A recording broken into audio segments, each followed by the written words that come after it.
Beleza, então aqui a gente vai explicar um pouquinho sobre o motor de portão. O motor de portão ele acompanha normalmente dois controles, os ímãs para desligar os sensores finais de curso.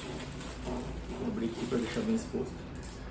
Dois ímãs, um para cada final de curso para a gente fixar na cremalheira para explicar para ele onde é que está a hora de desligar. Dois controles. O motor de portão vai ter uma plaquinha, uma central de comando que vai ser o cérebro dele. Então a placa é que recebe o sinal dos controles, vai entender a radiofrequência, e a placa é que vai explicar para ele a hora dele parar no começo ou no final do trajeto dele.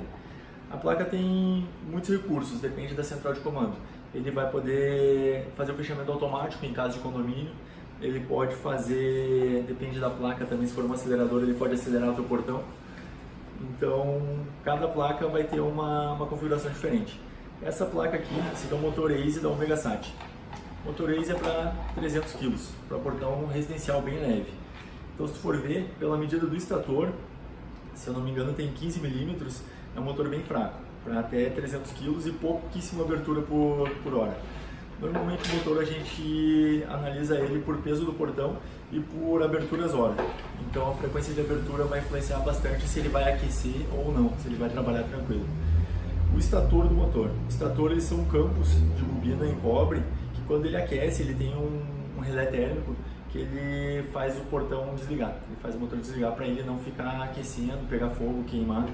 Então se ele está trabalhando errado, na capacidade errada dele, está sendo superaquecido, está trabalhando a mais do que devia, ou o portão muito pesado, ou as rodinhas quebradas, ele vai aquecer e vai desligar. Se um cliente liga com o problema que o portão dele está parando de vez em quando, alguma coisa está errada na instalação ou no dimensionamento do portão. Plaquinha de comando. Todo motor ele vai ter 3 fios. Como ele é 2 bobinas, trabalha em paralelo, ele tem 3 fios. Deixa eu soltar aqui que daí a gente vai aprender a ligar essa plaquinha.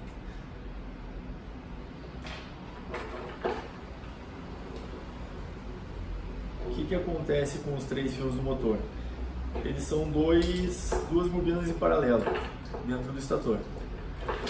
Então, um fio do motor é o comum, o outro vai ser a bobina da direita e a outra vai ser a bobina da esquerda. Então, como é que funciona o motor? Ele precisa energizar essas bobinas, só que ele precisa de um capacitor para dar o arranque. Sem o capacitor ele não vai partir. Então, o capacitor, se a gente pegar ele e colocar na energia, na tomada, vai ver que ele carrega energia, ele fica com uma carga carregada nele. Se tu encostar os 2 fios, ele vai estourar, vai descarregar o choque. Então o que ele acontece? A gente energiza ele junto com o motor, a gente vai pegar, nesse caso aqui o fio comum do motor é o azul, depois eu vou ensinar como é que a gente vai descobrir, não dá para se guiar pelas cores, cada fabricante tem sua própria cor.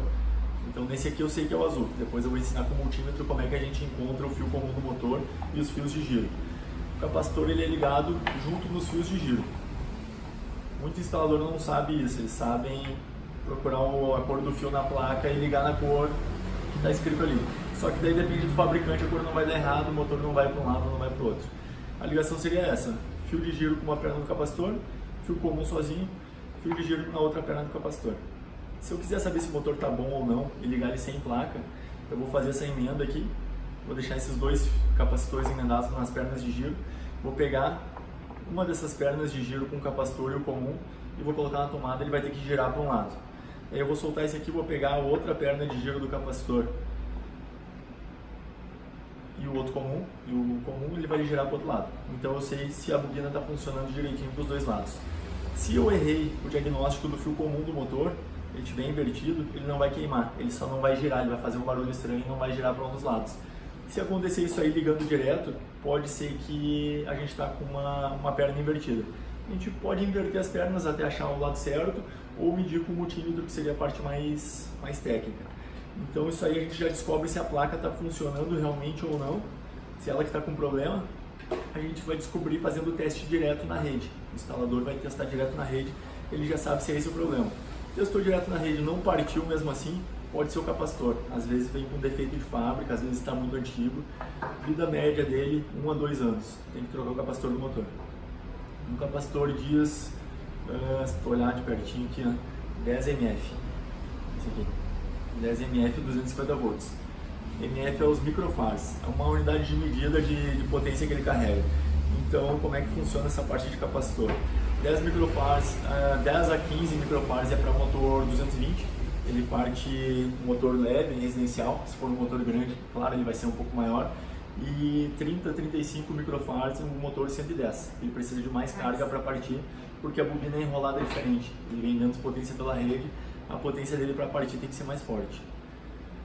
Aqui os finais de curso, o plugzinho para ligar na placa. Se não tiver o plugzinho, dá para ligar direto aos bornes normalmente.